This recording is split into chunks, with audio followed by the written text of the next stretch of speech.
بسم اللہ الرحمن الرحیم۔ السلام علیکم۔ مکتبہ غامدی کی ایک اور نشست میں خوش آمدید۔ سلسلہ گفتگو 23 اعتراضات کی سیریز میں جاری ہے اور آج اس سلسلے کی ہم قسط نمبر 207 شروع کرنے جا رہے ہیں۔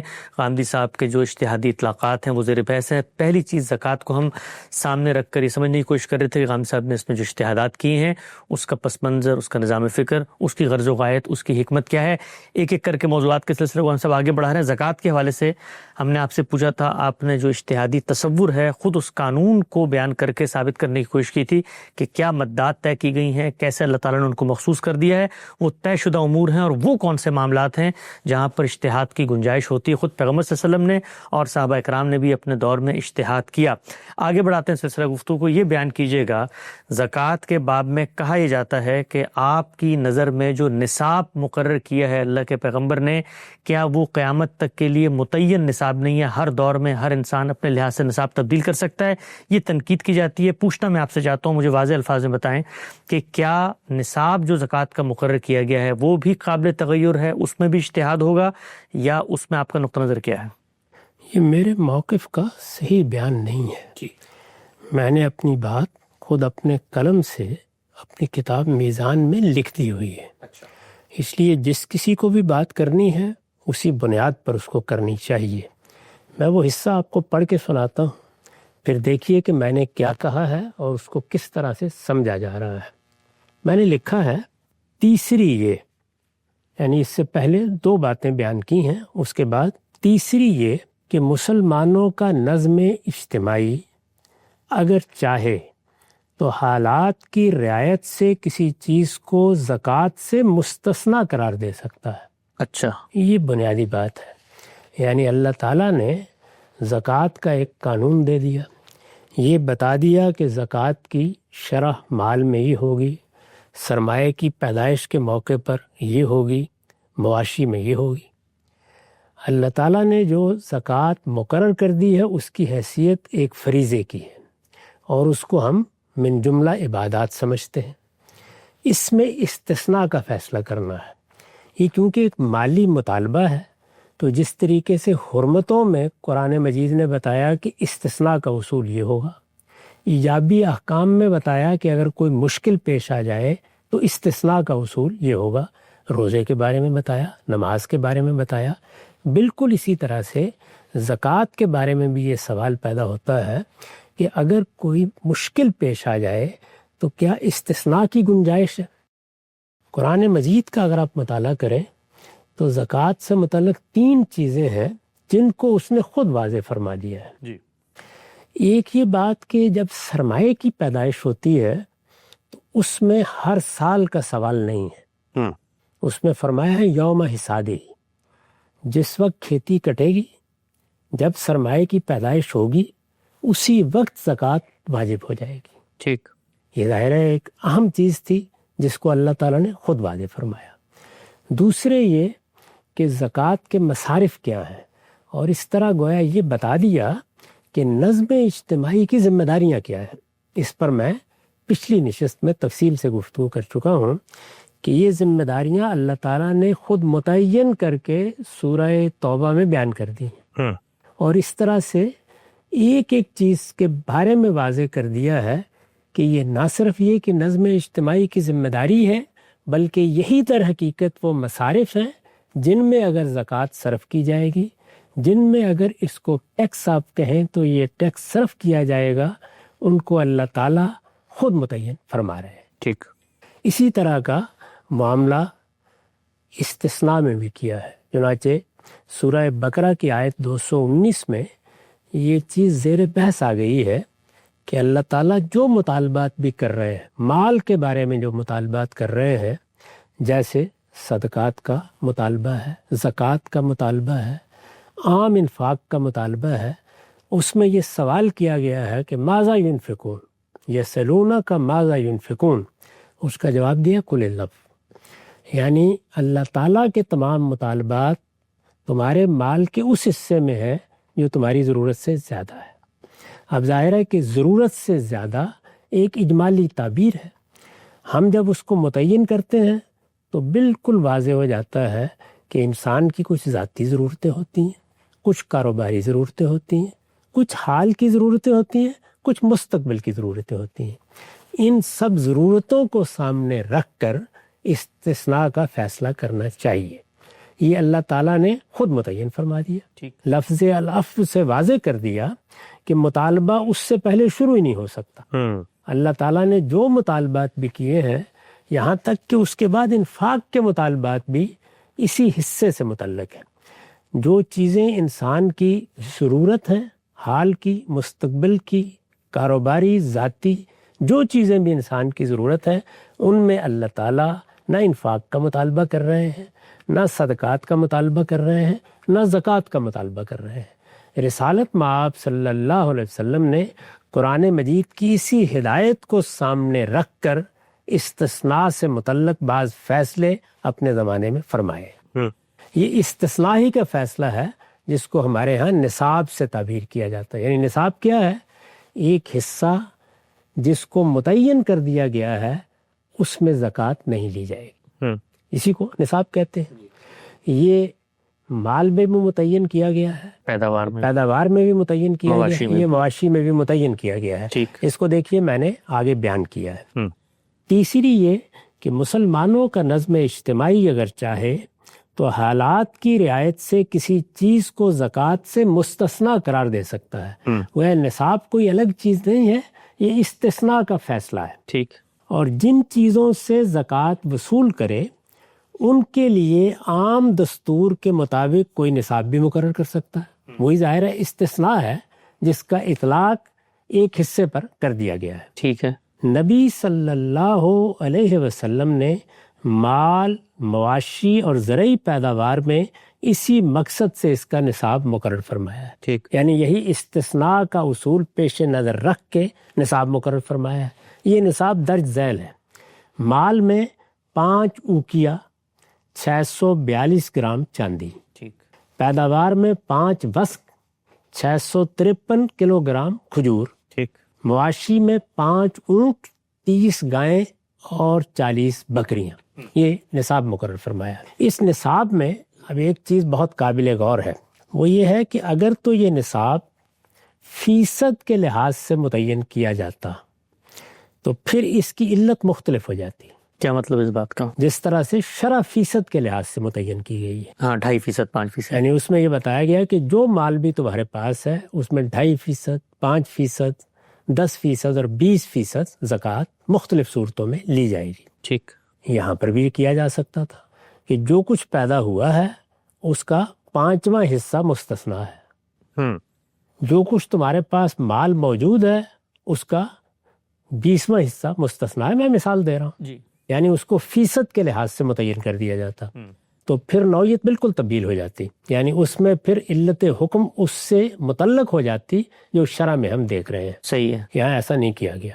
اچھا، یہاں اس کے بالکل برخلاف رسالت مآب صلی اللہ علیہ وسلم نے ماپ اور وزن کے لحاظ سے مقرر کر دی، مقدار مقرر کر دی ہے۔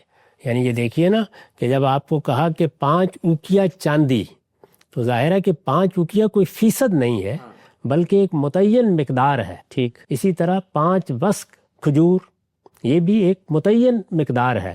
یہی صورتحال اگر آپ دیکھیں تو مواشی میں بھی ہے۔ اب جب یہ صورتحال ہے تو اس کا مطلب یہ ہوا کہ ہر موقع پر یہ دیکھا جائے گا کہ لوگوں کی ضروریات کے لحاظ سے کیا یہ معاملہ درست ہے، یعنی حالات کی تبدیلی، تغیر، اس کا مطالعہ کیا جاتا رہے گا۔ رسالت مآب صلی اللہ علیہ وسلم نے اپنے زمانے میں جو صورتحال تھی اس کو دیکھا اور اس کو دیکھ کر اس کو پوری طرح ملحوظ رکھتے ہوئے یہ مقدار متعین کر دی۔ ٹھیک۔ اب علت یہ ہو گئی کہ لوگوں کو استثناء کس اصول پر ملنا ہے؟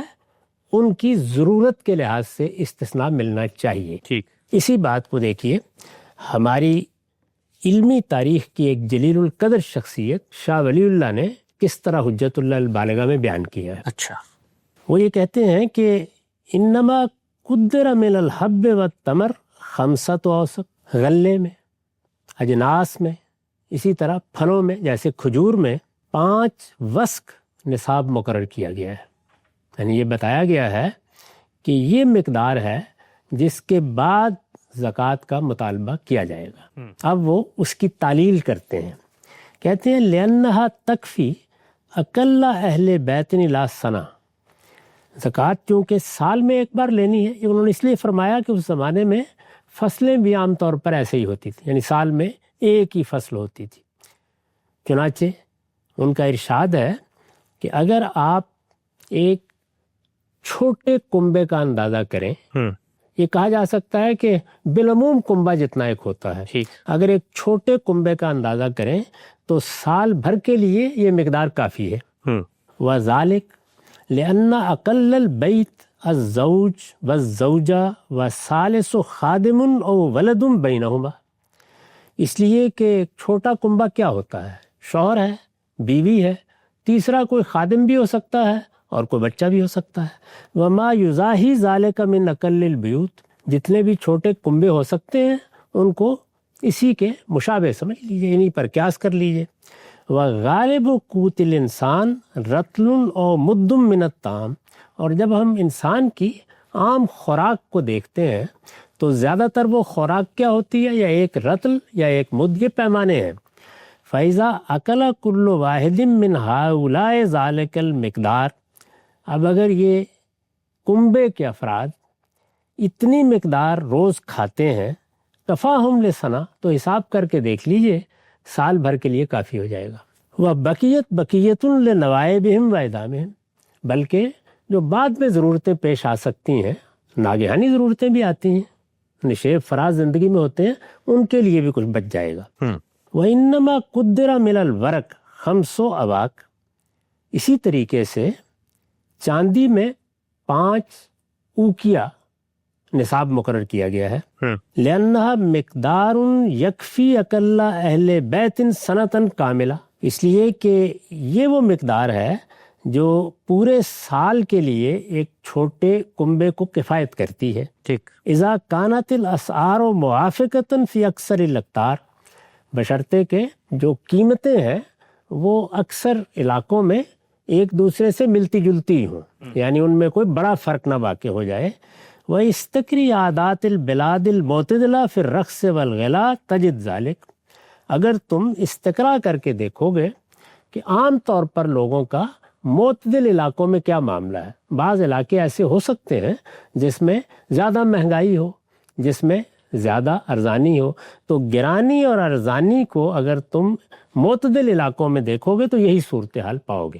اس طرح انہوں نے گویا اپنے لحاظ سے تجزیہ کر کے یہ بتایا ہے کہ اس میں کیا چیز ہے جو ملحوظ رکھی گئی ہے، وہی چیز ہے جو حکم کی بنیاد ہے۔ ٹھیک، وہ اس کا مناعت ہے، وہ اس کی علت ہے، اور علت کا اصول وہی ہے جو ہم بیان کر چکے ہیں کہ ہم اس کو دیکھیں گے، یہ دیکھیں گے کہ اس میں کیا وصف اس کا باعث بن رہا ہے کہ وہ حکم کی بنیاد قرار دیا جائے، اور دوسری چیزوں سے اس کا اشتراک کیا بنتا ہے اور اس میں فرق کیا واقع ہوتا ہے۔ تو اگر فرق کا انتفاع ہو گیا اور اشتراک یعنی وصف میں اشتراک کا اس بات ہو گیا تو حکم کا وہاں اطلاق کر دیں گے۔ انتفاع کا مطلب صاحب یعنی وہ چیز ختم ہو گئی، ٹھیک، وہ باقی نہیں رہی، یعنی فرق کا ہم نے جائزہ لیا تو کوئی فرق معلوم نہیں ہوتا۔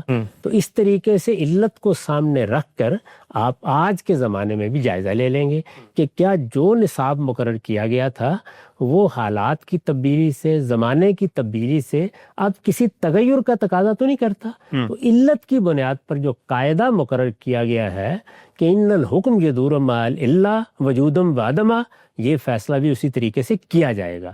یہ بات میں صرف نصاب کے بارے میں نہیں عرض کر رہا، یہ دین کے تمام احکام میں بالکل اسی طریقے سے ہے اور ہر حکم کو اسی طرح سے دیکھا جاتا ہے۔ ٹھیک، اب رہا یہ سوال کہ کیا اس وقت جو نصابات ہیں ان میں نے کبھی یہ کہا ہے کہ جو رسالت میں آپ صلی اللہ علیہ وسلم نے مقرر کر دیا اس کو تبدیل کرنے کی ضرورت پڑ گئی ہے؟ ایسا نہیں ہے، میرے نزدیک ایسی کوئی ضرورت ابھی تک واقعی نہیں ہوئی۔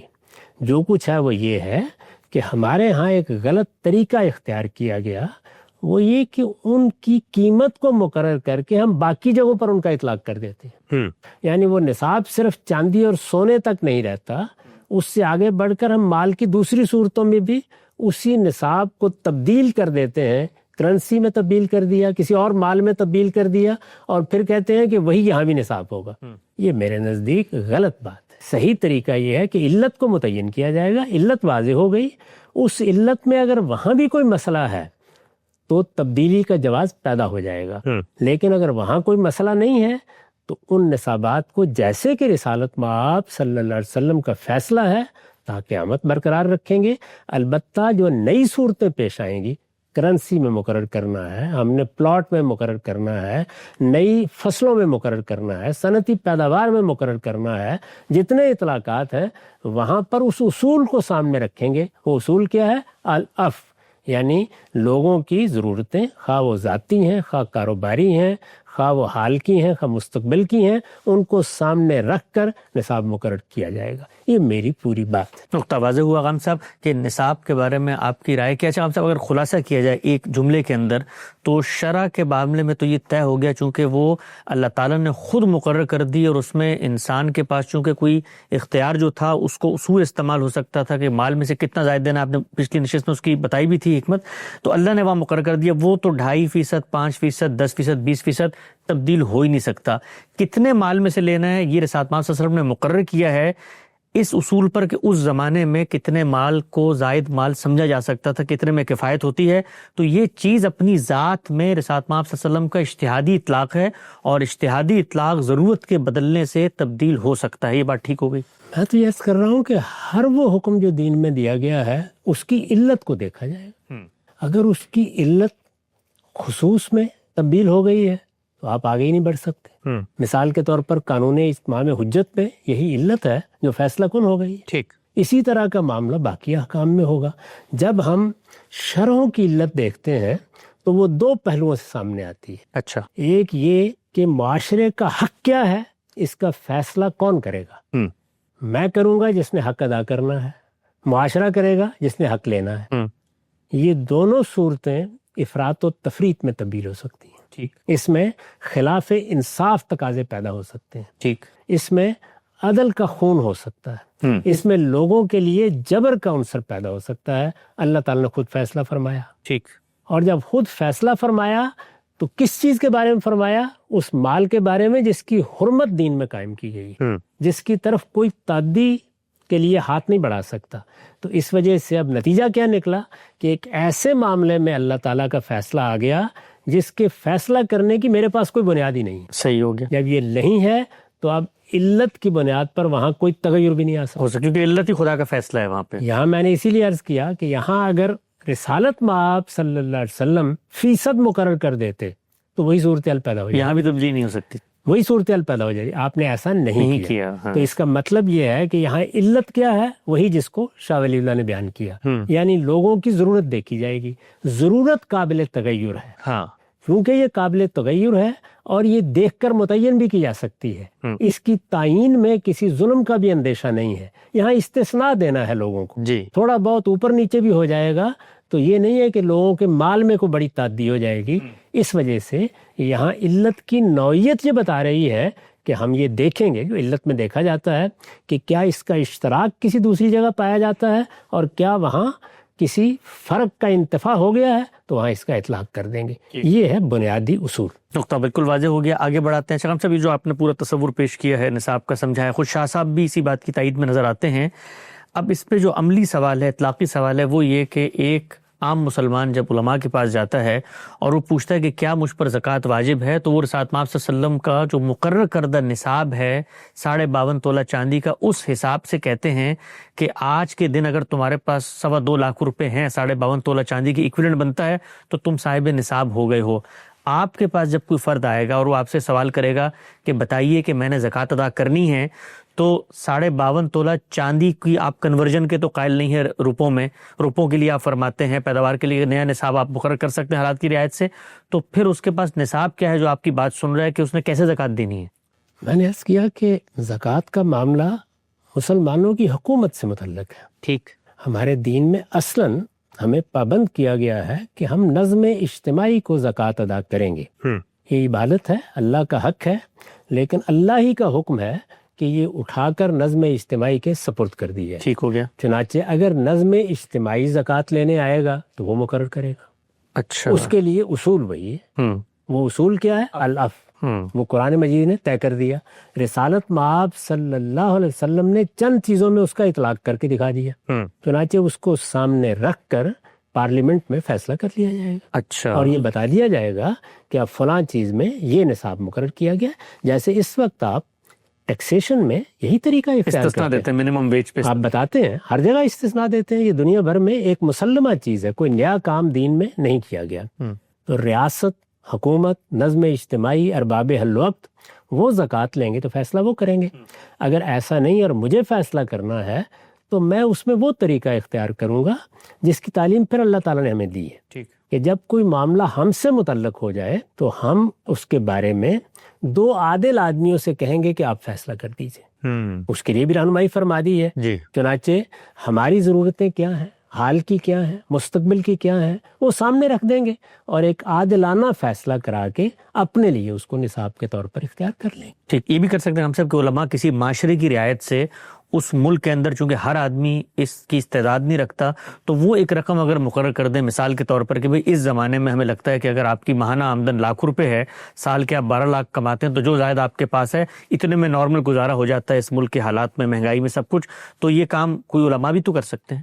بالکل کر سکتے ہیں. دو عادل آدمیوں کے مقابل میں علماء بھی عادل ہی سمجھے جائیں گے. ان کے بارے میں بھی یہی گمان ہوگا کہ وہ دین کو, دین کے تقاضوں کو, دین کے مطالبات کو, فرد کی حالت کو سامنے رکھ کر ایک فیصلہ کر دیں گے اور وہ عادلانہ فیصلہ ہی کریں گے.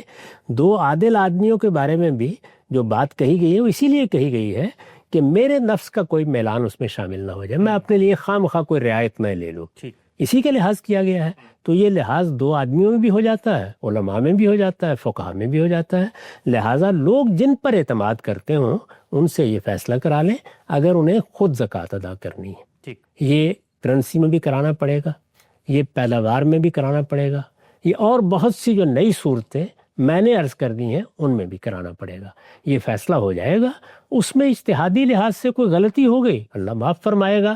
اپنی طرف سے کوشش کرنی چاہیے کہ نہ فرد کے لیے کوئی چیز غیر معتاد مشقت کا باعث بن جائے اور نہ اللہ تعالیٰ کے حق میں کوئی کمی ہونے پائے. ٹھیک, نقطہ بالکل واضح ہے. آگے بڑھاتے ہیں. اچھا ہم صاحب, یہ جو آپ نے پورا تصور بیان کیا ہے کہ اللہ کے پیغمبر نے خود اس زمانے میں العف کی تعین کر کے یہ نصاب مقرر کر دیا, ہم ہی دیکھتے ہیں کہ خود رسول اللہ صلی اللہ علیہ وسلم نے اس تعین کے تقرر کے بعض چیزوں میں استثناءات بھی دیے. اور کیا یہ اس چیز کی تعلیم ہے کہ یہ دیکھو نصاب تو مقرر کر رہا ہوں لیکن زمانے اور حالات کی رعایت سے تغیرات آئیں گے, لہٰذا آپ صلی اللہ علیہ وسلم نے گھوڑوں پر اور سبزیوں پر زکوٰۃ کو مستثنیٰ قرار دے دیا. تو اسی کی دعوت دی کہ آگے علماء بھی, ریاست بھی اپنے اپنے زمان و مکان میں ان چیزوں کو پیش نظر رکھیں, جہاں پر مستثنیٰ حالت تقاضا کرے وہاں پر پھر استثناء دیتے چلے جائیں. یعنی نصاب خود استثناء کا بیان ہے. استثناء میں لوگوں کے حالات دیکھے گئے ہیں, لوگوں کے حالات ان کی معیشت کے لحاظ سے دیکھے گئے ہیں, ان کی ضرورتوں کے لحاظ سے دیکھے گئے ہیں. زکوٰۃ لیتے وقت جو حالات کسی فرد کے قابو میں نہیں ہوتے وہ بھی دیکھے جائیں گے. ٹھیک. کسی چیز کو وصول کرنے کے لیے جو ضرورتیں پڑ جاتی ہیں وہ بھی دیکھی جائیں گی. اس طرح کی سب چیزیں کیونکہ عقلاً دیکھی جانی ضروری ہیں, اس وجہ سے رسالت مآب نے بھی دیکھی. اگر یہ اندازہ ہوا کہ کسی چیز سے زکوٰۃ لے جائے تو وہ ہم محفوظ ہی نہیں کر سکتے تو اس کو استثناء دے دیا گیا. اسی طرح کسی چیز کے بارے میں یہ خیال ہوا کہ اس کی پیدائش کی طرف لوگوں کو زیادہ توجہ کرنی چاہیے, جیسے گھوڑے تھے, اس میں استثناء بیان کر دیا گیا. یہ بتا دیا گیا کہ ہم ان میں زکوٰۃ نہیں لیں گے. اسی طرح کی صورتحال آپ کسی آفت کے پیش نظر, کوئی زلزلہ آ گیا, کوئی طوفان آ گیا ہے, لوگوں پر کوئی افتاد آ پڑی ہے, کسی موقع پر فصلیں اس طریقے سے نہیں ہوئیں, ان سب چیزوں کو ملحوظ رکھ کے استثناء کا فیصلہ اللہ تعالیٰ کے سامنے جواب دہی کے احساس کے ساتھ کر سکتے ہیں. نظم اجتماعی بھی کر سکتا ہے, افراد اپنے لیے خود بھی کر سکتے ہیں. نقطہ بالکل واضح ہو گیا. ہم صاحب آپ کا جو پورا کا پورا تصور زکوٰۃ ہے, اس کے اندر نصاب کے بارے میں جو آپ کی رائے ہے وہ کیا سامنے, ایک چھوٹا سا نقطہ میں چاہتا ہوں, کافی لطیف و باریک سا نقطہ ہے لیکن میں چاہتا ہوں ذرا اس کی آپ وضاحت کریں. جو آپ کا پورا اصرار ہے, پورا کا پورا لاہ عمل ہے, اس کے اندر یہ بات سامنے نہیں آتی کہ رسالت مآب صلی اللہ علیہ وسلم نے جو نصاب مقرر کیا تھا وہ صرف اور صرف اس زمانے کے لیے تھا, آج ہم فوراً سے اپنے زمانے کا جائزہ لیں گے اور اس کو تبدیل کر لیں گے. آپ جو بات کر رہے ہیں وہ یہ کہ رسولوں نے مقرر کیا تھا, اس کو چھیڑا نہیں جا سکتا اس وقت تک جب تک کوئی ضرورت پیدا نہ ہو. اس اصرار کی کیا وجہ ہے کہ آپ اللہ کے پیغمبر کے اس زمانے کے حالات اور واقعات اور اس زمانے میں العفو کی تعین کے بعد بس جو نصاب مقرر کیا ہے اس کو اتنی آزادی کے ساتھ چھیڑنے کی اجازت نہیں دے رہے؟ تو اللہ کا حکم ہے، اللہ کے رسول کا فیصلہ ہے. اللہ کا حکم اور اللہ کے رسول کا فیصلہ ہی تو شریعت ہے، دین ہے. وہ فیصلہ اجتہادی ہے، وہ فیصلہ فقہی ہے، اس سے کوئی فرق واقع نہیں ہوتا. خود قرآن کے اپنے احکام میں ہم نے یہ تقسیم روا رکھی ہے. اس وجہ سے ہر حکم ہمارے لیے اللہ اور رسول کا حکم ہے. دیکھا ہمیشہ اس کو علت کے لحاظ سے جائے گا. یہ علت کا اصول ہے جس کو جب آپ طے کرتے ہیں تو یہ معلوم ہو جاتا ہے کہ اس میں تغیر کی گنجائش ہے یا نہیں. ٹھیک، میں نے عرض کیا کہ پورے دین میں یہی کام کیا جا رہا ہے، اس میں کوئی الگ صورتحال ہی نہیں ہے. یعنی شرحیں بھی اسی نقطۂ نظر سے دیکھی گئی ہیں، لیکن ان شرحوں کو جب آپ ان کی علت کے لحاظ سے دیکھتے ہیں تو ان میں کسی تغیر کی گنجائش نہیں بنتی. ٹھیک، اور نصاب کو دیکھتے ہیں تو اس میں امکان پیدا ہو جاتا ہے. اسی طریقے کا معاملہ خصوصی اور عمومی احکام کو طے کرنے کا ہے، وہ بھی علت کے اصول پر طے کیے جاتے ہیں. قرآن مجید میں یہ بیان کیا گیا ہے کہ کسی کو اگر نکاح کرنا ہے تو وہ دیکھے گا کہ کسی معاہد کا مشرک سے نکاح نہیں ہو سکتا، نہ عورت کا نہ مرد کا. تو اب وہاں پر شرک کی کون سی صورت مراد ہے؟ یہ اصل میں علت حکم ہے. کیا وہ شرک مراد ہے جو تعویل سے ہوتا ہے؟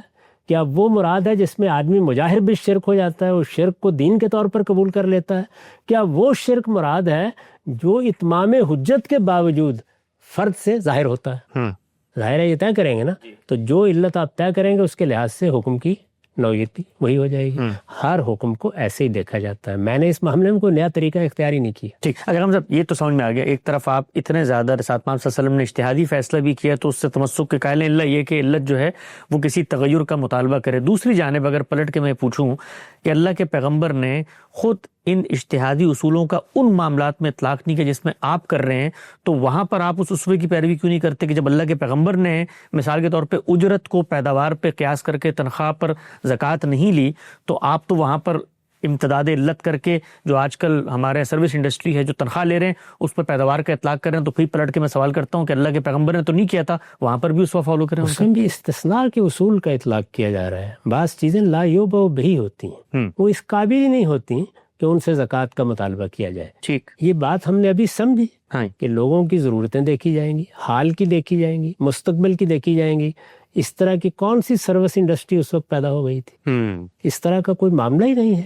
جب نہیں ہے تو اصول کا اطلاق کیا جائے گا. ہر جگہ وہی چیز ہے، اصول کیا ہے، قاعدہ عامہ کیا بنتا ہے، جو بات کہی گئی ہے اس میں حکم کے حدود کیا ہے، اس کی علت کیا ہے، منات کیا ہے، اس کی عقلی اور منطقی اساس کیا ہے. جب آپ نے وہ متعین کر لی تو اب دیکھا جائے گا وہ وصف کیا ہے جس کی بنیاد پر آپ کہہ رہے ہیں کہ حکم دیا گیا ہے. وہ وصف کسی دوسری جگہ مشترک ہے تو حکم وہاں پہنچ جائے گا. اگر اس میں کسی فرق کی نشاندہی کی جائے گی تو فرق پر تنقید کر کے بتایا جائے گا کہ وہ واقع نہیں ہو رہا، ٹھیک، تو حکم کا اطلاق ہو جائے گا. اور اگر یہ معلوم ہوگا کہ خود یہ بنیاد ہی یہاں قائم نہیں رہی ہے تو حکم میں تغیر کر دیا جائے گا. یہی اصول ہر جگہ ہے. یعنی یہاں کوئی نئے اصول کا اطلاق ہی نہیں کیا جا رہا. وہی بات جو میں نے اجتہاد پر گفتگو کرتے ہوئے وضاحت سے بیان کی، ہر حکم کی علت دیکھی جائے گی، اور جب علت دیکھی جائے گی تو اس اصول کا اطلاق ہوگا کہ ان الحکم یدور مع العلہ وجوداً بعدما. ٹھیک، نقطہ بالکل واضح ہو جاتا ہے. غامدی صاحب نے جو زکوٰۃ کے باب میں اجتہادی اطلاقات کی ہیں اس کی فکری علمی بنیادیں کیا ہیں اور جو اعتراض عام طور پہ کیا جاتا ہے ایک ایک کر کے ہم نے غامدی صاحب کی خدمت میں رکھا. اور کون کون سے اجتہادی اطلاقات ہیں جو غامدی صاحب نے کیے ایک ایک زیر بحث آئیں گے. وقت یہاں پہ ختم ہوتا ہے، دوبارہ حاضر خدمت ہوں گے. اب تک آپ کا بہت شکریہ.